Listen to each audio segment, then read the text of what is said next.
Όπως και εσείς, κύριε Γκιούρδα, το αντιμετωπίζετε συχνά. Μετά από μια μπαριατρική επέμβαση, η γονιμότητα μιας γυναίκας δεκαπλασιάζεται. Και ενώ στην αρχή πιστεύαμε ότι είναι θέμα ορμονικής αποκατάστασης, τελικά τίποτα από αυτά δεν συμβαίνει. Ο λόγος που μια γυναίκα δεκαπλασιάζεται η πιθανότητά της να μείνει έγκυος μετά από μια μπαριατρική επέμβαση είναι ένας και μοναδικός. Ότι αισθάνεται πολύ καλύτερα με το σώμα της, έχει πολλαπλάσεις σεξουαλικές επαφές, έχει νορμάλ ερωτική ζωή και ως εκ τούτου συλλαμβάνει και εύκολα. Με αποτέλεσμα, πολλές φορές εγώ να παρακαλώ κοπέλες να μην μείνουν έγκυες μέσα στον πρώτο χρόνο άμεσα μέχρι να τελειώσει και με γράφουν στα παλαιότερα των υποδημάτων τους, γιατί σε 6 μήνες είναι έγκυες και προχωράνε στο. Γιατί χαίρεται με το σώμα τους, κύριε Γκιούρδα. Ναι, απλά εγώ θέλω πολλές φορές να τελειώνει πρώτα το θέμα του βάρους και μετά να μπεις και μετά να εγκυμονείς. Γιατί άρα για να τονίσουμε δεν είναι σωστό ιατρικά να μεγαλώνεις ένα εκεί. Ναι, απλά αυτό θέλω να πω, ότι είναι τόσο τρομακτική η αύξηση της γονιμότητας λόγω της σεξουαλικής ισορροπίας μιας γυναίκας, που ούτε αυτό δεν τηρείται και προχωράνε ταχύτατα στο να κάνουν παιδί. Γιατί αισθάνονται καλά με το σώμα τους. Φανταστείτε λοιπόν όταν αυτή η γυναίκα παρέμβει και ο πλαστικός χειρουργός και αυτό το πράγμα το τελειοποιήσει. Έτσι, εγώ θα σας πω ότι έχω 2 περιπτώσεις, 3 κοπέλες οι οποίες έχουν κάνει και sleeve και έχουν κάνει και πλαστική αποκατάσταση που είναι καλονές. Δεν είναι όμορφες, είναι καλονές. Και νομίζω ότι είναι πάρα πολύ ευχάριστο για έναν γιατρό να βλέπει μια όμορφη, γιατί το πάχος παραμορφώνει. Όταν κάνεις διπλοσάγωνο, κάνεις μάγουλα, πρίζει το πρόσωπό σου, είσαι ένας άλλος άνθρωπος, δεν σε αναγνωρίζει. Λοιπόν, βλέπεις καλονές οι οποίες αναδύουν αυτές οι επεμβάσεις μια πάρα πολύ όμορφη γυναίκα, η οποία έχασε την ομορφιά της, όχι γιατί του το είχε δώσει η φύση, γιατί είχε πολύ κακές διατροφικές συνήθειες. Μάλιστα. Λοιπόν, και ένα περίεργο και τελειώνω. Ναι. Να πάμε σε ένα διαφημιστικό διάλειμμα. Να το πω. Πείτε το γρήγορα. Ο άνθρωπος είναι ένα πολύ αντίθετο όν. Δηλαδή, ενώ βλέπεις μια γυναίκα που είναι τελείως αδιάφορη για όλα, με το που κάνει μια διαχείριση παχυσαρκίας, θέλει να τα φτιάξει τα πάντα. Το στήθος, στην κοιλιά της.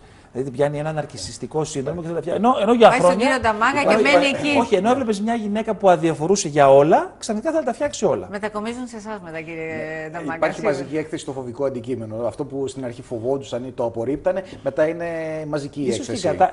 Ίσως και εγκατάλειψη. Πάμε λοιπόν σε ένα διαφημιστικό διάλειμμα και πάλι μαζί σας. Face to face μαζί σας. Σήμερα μιλάμε για παχυσαρκία, χειρουργική αποκατάσταση, όλα αυτά τα πράγματα που σας απασχολούν. Μιλάμε με τον γιατρό μας, Γενικό Πεπτικού Συστήματος, τον κύριο Γκιούρδα. Να σας ξανασυστήσουμε, γιατί κάποιοι πιθανόν ανοίξαν τώρα την τηλεόραση. Πλαστικό χειρουργό τον κύριο Νταμάγκα. Κύριε Νταμάγκα, έχουμε φτάσει στο σημείο της αποκατάστασης. Μιλάμε με εσάς. Ο κύριος Γκιούρδας πριν ανέφερε για άτομα που πιθανόν θέλει να αποκαταστήσει και στο πρόσωπο. Γιατί όταν χάσει βάρος, δεν είναι μόνο το σώμα, είναι το πρόσωπο, είναι το διπλοσάγωνο, είναι τα φουσκωμένα μάγουλα, είναι όλα αυτά. Θέλετε να μας πείτε λίγο τι πλαστική χειρουργική χρησιμοποιείτε, λίγο να πάμε λίγο στο άνω μέρος του σώματος και να μας πείτε λίγο κάποια πράγματα για το πρόσωπο. Ξεκινώντας από το πρόσωπο, το πρώτο χαρακτηριστικό είναι το διπλό σαγόνι. Σωστά. Η χαλάρωση στον τράχυλο είναι κάτι παραπάνω από εμφανής. Σε αυτή λοιπόν την περίπτωση το τράβηγμα, το neck lift, είναι, θα έλεγα, μονόδρομος. Όμως, το καινούριο που κομίζουμε αυτή τη στιγμή και είναι πολύ αισιόδοξο, πολλά πράγματα δεν χρειάζεται να τα αποκαταστήσουμε στο πρόσωπο με χειρουργείο, αλλά θα μπορούσαμε κάλλιστα με τη χρήση του εχθρού μας, του λίπους. Δηλαδή, γι' αυτό μην το πετάτε το λίπος, κύριε Γκιούρδα. Ένα βαθουλωμένο βλέφαρο, πολλές φορές δεν χρειάζεται βλεφαροπλαστική για να κάνει αποκατάσταση. Μπορεί με λιποέγχυση, ένα microfat grafting, να έχει ένα εξαιρετικό αποτέλεσμα. Κάποιο ατροφικό ζυγωματικό δεν χρειάζεται τράβηγμα και με το τράβηγμα μπορεί να είναι τεντωμένο, αλλά πάλι αδιανό θα είναι. Κατά συνέπεια, χρειάζεται η επίτευξη όγκου με τη χρήση λίπους. Και βέβαια, εκείνο που είναι το πιο καινούριο και καλό είναι οι τηλεθεατές μας να το προσέξουν, είναι τα βλαστοκύτταρα. Είναι τα βλαστοκύτταρα. Γιατί μέχρι τώρα όλες οι επεμβάσεις πλαστικής χειρουργικής δρούσαν εξωτερικά. Δηλαδή στη χαλάρωση, στη ρητίδα. Ο βιασμός του δέρματος, είτε με τη γύρανση είτε με την αυξομοίωση του βάρους, γίνεται και εσωτερικά. Δηλαδή σταφυδιάζει, ζαρώνει το δέρμα. Σε αυτή λοιπόν την περίπτωση προβαίνουμε.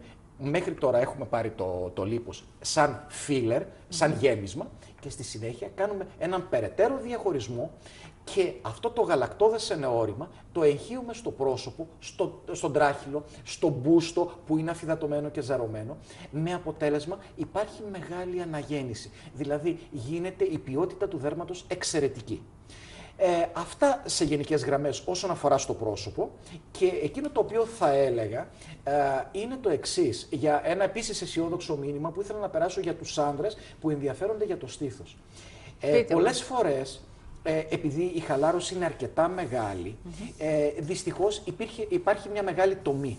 Η τομή μπορεί να είναι αποδεκτή λόγω του όγκου του μαστού στις γυναίκες. Σε έναν άντρα όμως, όσο τριχωτό και να είναι το στήθος, σε αυτή λοιπόν την περίπτωση είναι λίγο αποθαρρυντικό, γιατί ήταν πραγματικά λίγο απέσιες. Και εκεί τι κάνετε? Σε αυτή την περίπτωση, εάν προσέξει λίγο με τη γυμναστική, δώσει δηλαδή όγκο στους Σμιθ, μπορούμε μόνο περιθυλαία, δηλαδή με μια τομή η οποία αφορά μόνο περιθυλαία, γύρω από τη θηλαία άλλο, δηλαδή το σκούρο γύρω από τη θηλή, κάνοντας την τεχνική του πουγιού, bar string, να πετύχεις χωρίς καθόλου τομές ένα εξαίσιο αποτέλεσμα, ένα σημάζεμα της περίσσιας, της χαλάρωσης του δέρματος, χωρίς να υπάρχει το στίγμα, το μετεγχειρητικό μιας απέσιας σουλής. Μάλιστα. Σημαντικό αυτό. Βεβαίως.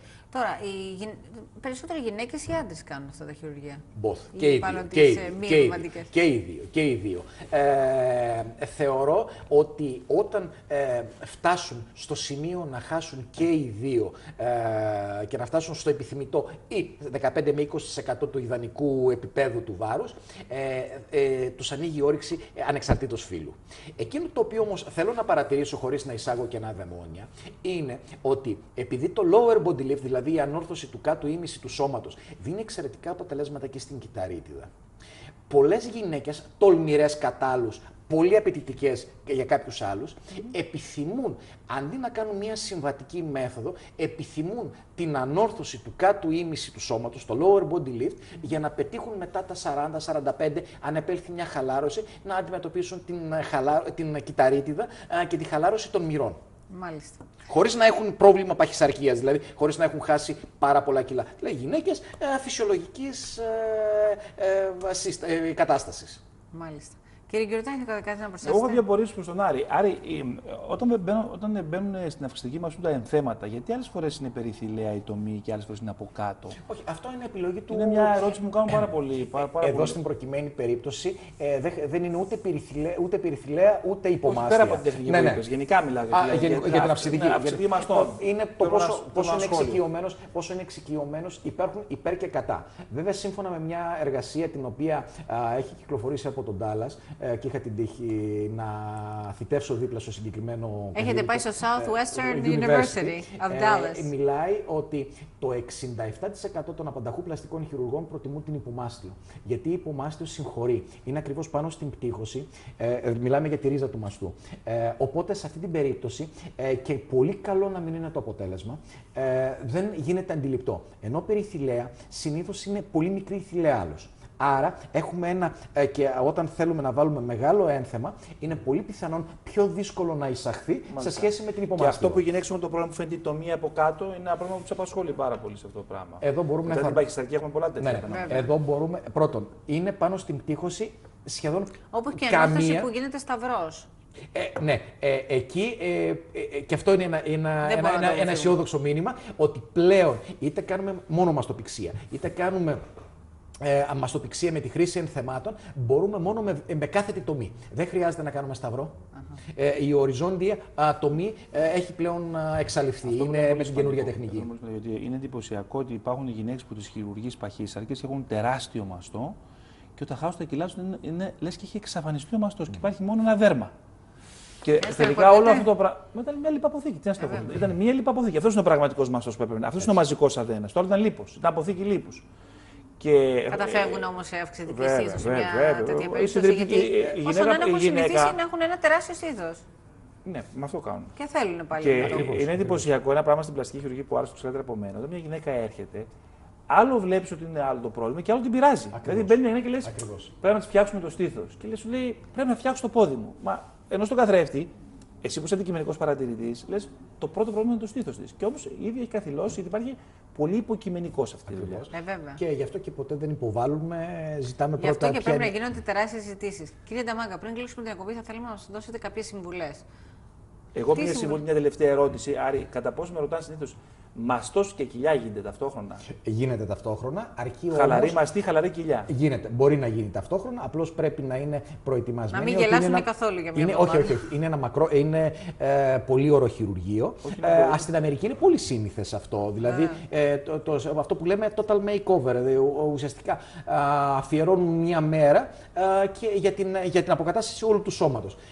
Παρ' όλα αυτά όμως, εγώ δεν είμαι θειασότης αυτής της προσέγγισης, γιατί έχει σημασία να αισθάνεται καλά και στην ανάρρωση. Αν έχει πολύπλευρα προβλήματα και δεν μπορεί να δώσει τη δέουσα προσοχή. Ναι, ακριβώς. Πονάει πολύ. Να μην ταλαιπωρείτε. Οπότε συμβουλές. Συμβουλές είναι καταρχήν πρέπει να είμαστε αισιόδοξοι. Εγώ πάντοτε το βλέπω μισογεμάτο το ποτήρι και όχι μισοάδιο.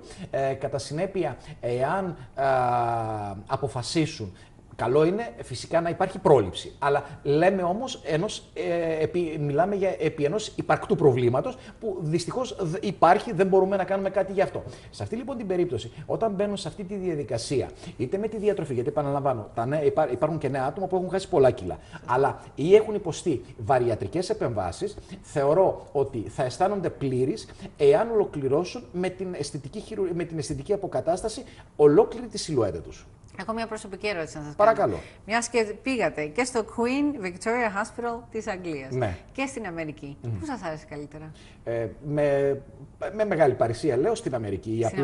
Η απλότητα των ανθρώπων ήταν κάτι πολύ διαφορετικό σε σχέση με εκείνη την αλαζονία που αδικαιολόγητα κατά με είχαν οι Άγγλοι consultants. Γιατί στην Αμερική θεωρείται νούμερο 1 στην πλαστική χειρουργία. Η Αμερική μάλλον. Ακριβώς. Οπότε μάθατε και εκεί πάρα πολλά πράγματα. Ακριβώς. Δεν λέω ότι ήταν ότι το επίπεδο της ιατρικής δεν ήταν υψηλό, αλλά γενικότερα το σύστημα, να χρησιμοποιήσουμε την πολύ απλή αυτή έκφραση, είναι, θεωρώ, πολύ πιο μπροστά από οποιαδήποτε ευρωπαϊκή χώρα. Ευχαριστούμε πάρα πολύ, κύριε Νταμάγκα. Μας είπατε πάρα πολύ ωραία πράγματα. Και εσείς, κύριε Γκιούρδα, έχετε κάποια τελευταία ερώτηση? Εγώ καμία. Εσείς, κύριε Νταμάγκα? Εκείνο που ήθελα να συμπληρώσω είναι ότι το κόστος δεν είναι αποθαρρυντικό στοιχείο στο να υποβληθούν σε πλαστικές επεμβάσεις. Σημαντικό αυτό. Πάρα πολύ σημαντικό. Ευχαριστούμε πάρα πολύ που ήρθατε στην εκπομπή μας. Ευχαριστούμε όλους εσάς που μας παρακολουθήσατε πολύ πιστά εδώ στο Face to Face. Πάντα μαζί σας και στην επαρχία και στην Αθήνα. Γεια σας από εμάς.